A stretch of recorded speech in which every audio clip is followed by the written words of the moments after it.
Assalamualaikum warahmatullahi wabarakatuh. Kami dari kelompok 10 yang beranggotakan Linda Nur Astriani, Farida Dwi Yulianti, Lisna Afiati, Nadia Meilani Putri akan mempresentasikan materi yang berjudul Strategi Bersaing pada Industri Baru. Yang pertama adalah strategi bersaing. Penetapan sasaran dan tujuan jangka panjang sebuah perusahaan, dana, arah tindakan, serta alokasi sumber daya yang diperlukan untuk mencapai sasaran dan tujuan tertentu. Pokok perumusan strategi bersaing adalah menghubungkan perusahaan dengan lingkungannya. Porter 1980 menyebutkan bahwa suatu perusahaan akan mempunyai keunggulan bersaing apabila perusahaan itu dalam kondisi yang menguntungkan dari 5 faktor persaing pokok, yakni masuknya pendatang baru, ancaman produk pengganti, kekuatan tawar-menawar pembeli, kekuatan tawar-menawar pemasok, serta persaingan di antara para pesaing yang ada. Selanjutnya, 5 strategi dasar bersaing. 1. A low cost leadership strategy. 2. A broad differentiation strategy. 3. A best cost provider strategy. 4. A focused market niche strategy based on lower cost. 5. A focused or market niche strategy based on differentiation. Selanjutnya, ciri-ciri industri baru. 1. Pasar masih baru dan belum terbentuk banyak unsur ketidakpastian mengenai bagaimana pasar berfungsi, seberapa cepat pertumbuhan pasar dan dikembangkan dalam industri rumahan. 2. Teknologi masih sederhana dan belum banyak diketahui orang. Aktivitas proses produksi masih bisa dikembangkan dalam industri rumahan. 3. Belum ada standar ukuran yang pasti mengenai kualitas, atribut, fasilitas, dan pelayanan. 4. Penghalang masuk cenderung masih rendah dan setiap pesaing bisa dengan mudah masuk jika terdapat peluang bagus dalam industri tersebut. Selanjutnya, faktor-faktor kekuatan bersaing. 1. Fleksibilitas produk, yaitu kemampuan untuk menangani kesulitan, permintaan yang tidak standar, dan memproduksi produk dengan beragam bentuk, pilihan, ukuran, atau warna. 2. Fleksibilitas volume, yaitu kemampuan untuk menyesuaikan kapasitas dengan cepat, seperti menambah atau mengurangi produksi dalam rangka merespon perubahan permintaan pelanggan. 3. Fleksibilitas proses, yaitu kemampuan untuk memproduksi produk dengan biaya yang rendah, juga perubahan produk yang bervariasi dapat dilakukan dengan mudah. 4. Biaya produk rendah, yaitu kemampuan untuk meminimasi biaya produksi total. 5. Pengenalan produk baru, yaitu kemampuan untuk mengenalkan peningkatan atau variasi produk baru secara cepat. 6. Kecepatan pengiriman, yaitu kemampuan untuk mengurangi waktu antara waktu order dengan waktu sampai pada konsumen. 7. Ketergantungan pengiriman, yaitu kemampuan untuk memastikan jumlah pesanan, mengantisipasi waktu kedatangan pesanan. 8. Kualitas atau kesesuaian, yaitu kemampuan untuk memproduksi produk dengan performansi standar. 9. Reliabilitas produk, yaitu kemampuan untuk memaksimalkan waktu kerusakan produk. 10. Kualitas desain atau inovasi desain, yaitu kemampuan untuk menyediakan produk dengan bentuk, model, dan karakteristik yang merupakan keunggulan bersaing. Selanjutnya, tahap perkenalan. Bersaing dalam produk life cycle, yakni yang pertama adalah tahap perkenalan.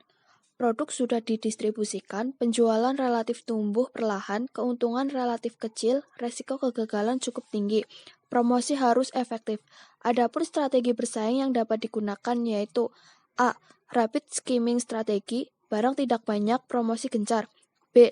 Low skimming strategi, barang tidak banyak tetapi bagus, promosi sedang. C. Rapid penetrasi strategi, barang banyak, promosi gencar. D. Low penetrasi strategi, barang banyak dan bagus, promosi sedang. Yang selanjutnya adalah tahap pertumbuhan. Penjualan dan laba relatif meningkat, konsumen merasa puas, timbul persaingan, saluran distribusi bertambah, harga stabil. Adapun strategi bersaingnya yaitu 1. Peningkatan mutu model. 2. Membentuk segmen pasar baru. 3. Menambah saluran distribusi. 4. Merubah periklanan. Selanjutnya adalah tahap kedewasaan. Strategi bersaing, lakukan modifikasi pasar dan produk. Tahap kemunduran. Strategi bersaing. 1. Mengidentifikasi produk lemah. 2. Menentukan strategi baru.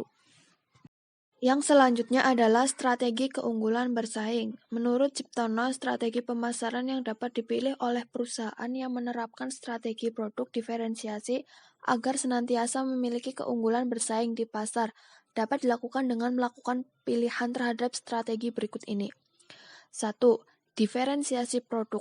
Kreativitas yang tinggi dalam menciptakan keunikan produk yang lebih menarik, sejuk, aman, nyaman, menyenangkan, karyawan yang ramah, terampil, berwawasan, dan mampu mewujudkan dalam keseharian sehingga lebih diminati oleh konsumen dibandingkan dengan produk pesaing lainnya. 2. Diferensiasi kualitas pelayanan.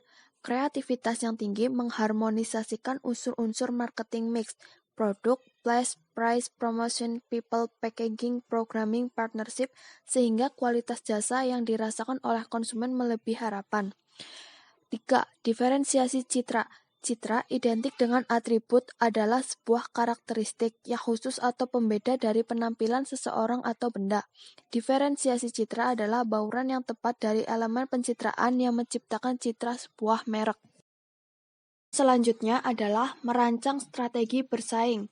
1. Strategi pemimpin pasar yakni 1. Memperluas pasar keseluruhan meliputi pemakai baru, pengguna baru, penggunaan yang lebih sering. 2. Mempertahankan pangsa pasar. 3. Memperluas pangsa pasar. Selanjutnya adalah strategi penantang pasar. Meliputi mendefinisikan tujuan dan lawan strategis, memilih strategi penyerang umum, memilih strategi penyerang khusus. Strategi pengikut pasar meliputi 1. Pemalsu, 2. Pengklon, 3. Peniru, 4. Pengadaptasi, 5. Pertahanan posisi, 6. Pertahanan rusuk, 7. Pertahanan mendahului, 8. Pertahanan serang balik, 9. Pertahanan bergerak, 10. Pertahanan mundur. Yang selanjutnya adalah strategi penyerangan umum. Yang pertama adalah serangan frontal, kedua serangan rusuk, ketiga serangan pengepungan, keempat serangan menghindar, kelima serangan gerilya. Selanjutnya adalah penyerangan khusus, meliputi strategi diskon harga, strategi barang yang lebih murah, strategi barang yang bergengsi, strategi penganekaragaman produk, strategi inovasi produk, strategi perbaikan pelayanan, strategi inovasi distribusi, strategi penurunan biaya manufaktur, promosi perikanan intensif.